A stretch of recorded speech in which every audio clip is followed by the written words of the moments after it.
বাংলাদেশ ব্যাংকের গভর্নর আহসানিজ মনসুর বলেছেন, কতিপয় পরিবার ও তাদের সহযোগীরা মিলে বিপুল পরিমাণ টাকা দেশ থেকে পাচার করেছে। এসব টাকা ফেরত আনতে কাজ করছে সরকার।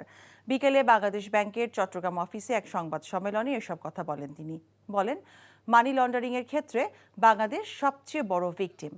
একটি পরিবার এবং তাদের সহযোগীরা মিলে টাকা পাচার করেছে। এসব টাকা কোন কোন দেশে আছে তা খুঁজে বের করতে আন্তর্জাতিক অ্যাসেট ট্রেসিং ফার্মের সঙ্গে কাজ করছে সরকার। পাশাপাশি ভবিষ্যতে আর কেউ যাতে টাকা পাচার করতে না পারে সেই পথটি বন্ধ করা বর্তমান সরকারের প্রধান লক্ষ্য। কতিপয় পরিবার বা গোষ্ঠী তারা মানি লন্ডারিং করে এটাকে বাইরে নিয়ে চলে গেছে, যেটাকে আমরা বলি স্টোলেন অ্যাসেট বা চুরি করা সম্পদ। সেই সম্পদ ফিরিয়ে আনার ব্যাপারেও আমরা কাজ করছি। সেটা আমরা করছি আমাদের আন্তর্জাতিক সম্প্রদায়ের সাথে, সেটা আমরা করছি আমাদের বিভিন্ন ল এনফোর্সমেন্ট এজেন্সিগুলোর সাথে। বান্ডেল থাকলে প্রতি সেনমানিতে টাকা বাঁচবে। বিকাশ সেনমানি বান্ডেল কিনে জিতুন প্রতি লেনদেনে।